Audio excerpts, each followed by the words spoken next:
जब सरकार में रहते हैं लोग तो याद नहीं रहता है सामाजिक पेंशन। जब देश में किंग मेकर थे तब याद नहीं था। जाति जनगणना किंग मेकर तो थे, दोनों जगह डबल इंजन की सरकार। मुख्यमंत्री जी नीतीश कुमार जी के चेहरा पसंद बीजेपी को कभी ना था न होगा। बिहार में इसी साल विधानसभा चुनाव होने हैं और उससे पहले राज्य सरकार ने अपना अंतिम बजट पेश कर दिया। पिछले साल राज्य के वित्त मंत्री बनाए गए बीजेपी के विधान पार्षद सम्राट चौधरी ने अपना दूसरा बजट पेश किया। इस बार सरकार का फोकस शिक्षा, स्वास्थ्य और कृषि पर रहा। हालांकि बजट पर विपक्ष का हमला भी शुरू हो गया है। पप्पू यादव ने तो बजट के बहाने नीतीश के साथ साथ विरोध कर रहे तेजस्वी यादव को भी लपेट लिया। बहरहाल पहले हम आपको बिहार बजट की बड़ी बातें बता देते हैं, फिर पप्पू यादव के बयान पर भी आएंगे। विधानसभा में सम्राट चौधरी ने बताया कि पूर्णिया एयरपोर्ट का काम पूरा होने वाला है। अगले 3 महीने में पूर्णिया एयरपोर्ट से हवाई जहाज उड़ान भरने लगेंगे। इसके अलावा 3 ग्रीनफील्ड एयरपोर्ट रक्सौल, राजगीर और सुल्तानगंज के बारे में भी वित्त मंत्री ने जानकारी दी। सम्राट चौधरी ने कहा कि सरकार वित्तीय वर्ष 2025 और 2026 में शिक्षा पर 60,954 करोड़, स्वास्थ्य पर 20,335 करोड़, ग्रामीण विकास पर 16,193 करोड़ और ऊर्जा के लिए 13,483 करोड़ रुपए खर्च करेगी। सरकार अरहर और मूंग को भी इसके अंतर्गत लाएगी। पटना में महिला हाट की स्थापना की जाएगी। सभी पंचायतों में कन्या विवाह मंडप की स्थापना की जाएगी। इस तरह की तमाम घोषणाएं हुई। हालांकि इस दौरान विधानसभा में हंगामा भी देखने को मिला। एक सवाल के जवाब में अल्पसंख्यक कल्याण मंत्री के जवाब से राजद विधायक समीर कुमार महासेठ, इसके बाद विरोध करते हुए विपक्ष के विधायक वेल में आ गए, सरकार के खिलाफ नारेबाजी करने लगे और हंगामे के कारण विधानसभा की कार्रवाई स्थगित कर दी गई। बजट पर पूर्व मुख्यमंत्री और राजद नेता राबड़ी देवी ने क्या कहा, सुनिए। यहाँ के जनता के ही मांग है। हमारा बहिनी योजना 2500, वृद्धा पेंशन 1500। हाँ बहिनी योजना 2500 देना होगा।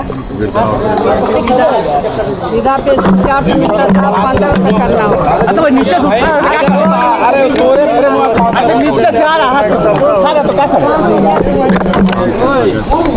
500 रुपये गैस सिलेंडर जो 1200 रुपये में मिला था वो 500 रुपये करना होगा। यहाँ के जनता के मांग है। यहाँ पे जनता के मांग के पूरा करना होगा। डबल इंजन की सरकार है, करना ही होगा। खाली कागज पत्र में नहीं करना है। जनता के भगवान के काम नहीं करे। सरकार जमीन पर काम करे, खाली कागज पर नहीं। हमको लगता है कि देश भर में सबसे कम पेंशन जो है बिहार में ही मिलता है। और हमको याद नहीं कि 20 साल में नीतीश कुमार जी ने इसको बढ़ाया भी है कि नहीं बढ़ाया। लालू जी जब थे तो उस समय 30 रुपया था, उसको बढ़ा करके उन्होंने 95 के आसपास उन्होंने 100 रुपया किया था। लेकिन वैसा 20 सालों से 400 रुपये जो है दिव्यांगों को, वृद्धाओं को और विधवा को मिल रहा है, ये नाजायज़ है। सरकार कहती है कि हम लोग 3 लाख करोड़ का बजट बढ़ा दिए। हर बार वाहवाही करती है कि हम लोगों ने बजट को बढ़ा दिया, लेकिन आज तक इन विकलांगों का, दिव्यांगों का, वृद्धा लोगों का पेंशन क्यों नहीं बढ़ाया गया? बगल का राज्य जो हमसे ही अलग हुआ था, झारखंड, वहाँ 1000 रुपये मिल रहा है और बिहार में केवल जो है 400 रुपये ही मिल रहा है। तो हमारा पहला मांग है, चाहे वृद्धा पेंशन हो, दिव्यांगों का पेंशन हो या विधवा पेंशन, इसको 400 से बढ़ा करके जो है 1500 रुपये किया जाए। विपक्ष के हंगामे और सरकार के बजट पर पूर्णिया से सांसद पप्पू यादव ने नीतीश के साथ साथ तेजस्वी यादव और लालू यादव पर भी इशारों में हमला किया। जब ये लोग सरकार में थे तो तब बढ़ा लेते। जब सरकार में रहते हैं लोग तो याद नहीं रहता है सामाजिक पेंशन। जब देश में किंग मेकर थे तब याद नहीं था। जाति जनगणना, किंग मेकर तो थे, दोनों जगह डबल इंजन की सरकार। या अच्छी बात है, लगातार ये सामाजिक पेंशन है, ये तो बढ़ाने की बात चली रही है। चुनाव के मौसम में चुनाव वैज्ञानिक बनने का क्या मतलब? आप कितना आवाज करिएगा? बजट का क्या मीनिंग? 4,000 8,000 पर लोगों पर कर्ज चढ़ गया बिहार पर, और लगभग 91 लाख करोड़ रुपया शेयर मार्केट बर्बाद हो गया। फरवरी में 40,000 करोड़ के लगभग शेयर मार्केट बर्बाद हो गया। भारत में आम लोग कहाँ जा रहे हैं? आम लोगों की जिंदगी तबाह हो चुकी है। ये आवाज जो बजट का दिखाते रहते हैं, शब्दबाग दिखाते हैं, हम तो हाई कोर्ट से, सुप्रीम कोर्ट से आग्रह करेंगे, ये चुनावी मौसम में जनता के पैसे के द्वारा जो ये मार्केटिंग की जाती है कि हम बिजली फ्री या फलना फ्री और ये देंगे 2,500, इसको रोक लगना चाहिए। क्योंकि ये इससे क्या है, डेमोक्रेसी भी कमजोर होती है और लोग लुभाने बातें सामने आ जाता है और मुद्दों की बात खत्म हो जाती है। तो हम तो अभी बीपीएससी पर ये हंगामा करेंगे नहीं। अरे हम तो विपक्ष के सभी नेताओं से आग्रह करेंगे कि बीपीएससी पर हाउस नहीं चलने दीजिए, एकदम बंद कर दीजिए, ठप कर दीजिए। बीपीएससी के बच्चों के रोजगार के मुद्दों पर चर्चा करनी चाहिए। आपके बस की चीज नहीं है। आपको बात करनी चाहिए जो भ्रष्टाचार और अफसरशाही है। लगातार मर्डर हो रहा है। छपरा में एक गांव में पूरा पुलिस मार के जेल भेज दिया महिलाओं को, आप चर्चा नहीं कर रहे हैं। अभी मसरक में 2 भाई को मार दिया, चाचा भतीजा को, आप उस पर चर्चा नहीं कर रहे हैं। लगातार मर्डर पे मर्डर हो रही है। पटना में मर्डर हो रहा है, स्थिति अच्छी नहीं है। आप लॉ एंड ऑर्डर पे चर्चा नहीं करते हैं। आप बिहार में किसानों की स्थिति क्या है, उस पर आप चर्चा नहीं करते हैं।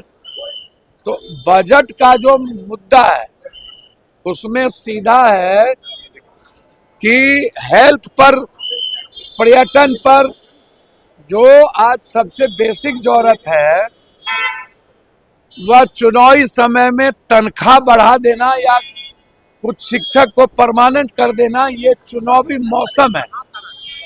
आप टीचर से बेनिफिट लेना चाहते हैं, लेकिन आप एजुकेशन सिस्टम को कैसे मजबूत किया जाए, आम और हेल्थ पर आपका क्या बजट है? पक्का का मकान बन जाएगा, अल्ट्रासाउंड, सीटी स्कैन, एमआरआई, आदमी की जांच, जो सबसे ज्यादा मिडिल क्लास और गरीब पर बोझ पड़ता है। लोग लाइन में लग करके बर्बाद हो जाते हैं और प्राइवेट डॉक्टर लगातार नर्सिंग होम खोल रहा है। तो आप मेडिकल सिस्टम पर आप फ्री कब करिएगा? अल्ट्रासाउंड, सीटी स्कैन, एमआरआई जांच फ्री कब होगी? मेरा सवाल यहाँ है। आप आयुष्मान की बात करते हैं और हमको 5 लाख में कैंसर का, ब्रेन ट्यूमर का इलाज होता ही नहीं है, तो हम 12 लाख 14 लाख रुपया कहाँ से लाएंगे? आप उसको फ्री करिए। एजुकेशन सिस्टम पर आप उसको देखिए। कृषि को आप कहते हैं, तो कृषि को क्या कीजिएगा? आप हमको बताइए। खाद है नहीं, खाद आउट ऑफ मार्केट हो गया। 250 का बोरा 450 में मिलता है, 600 800 का बोरा 1200 1300 में मिलता है।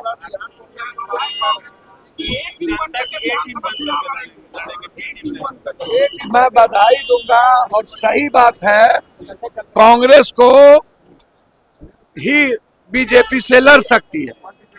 और जो कांग्रेस प्रभारी ने जो कहा है कि निश्चित रूप से ए टीम बगैर कांग्रेस के आप एनडीए गठबंधन को परास्त नहीं कर सकते, इसीलिए कांग्रेस को ए टीम बन के ही लड़ना चाहिए।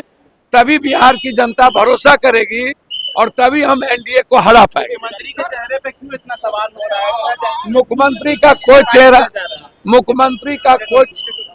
मुख्यमंत्री जी नीतीश कुमार जी के चेहरा पसंद बीजेपी को कभी ना था ना होगा। तो नीतीश कुमार जी का पसंद नहीं है तो जनता दल यू इनोमस चेहरा है वो, और नीतीश कुमार जी के अलावे कोई चेहरा बीजेपी में इस जन्म में है भी नहीं।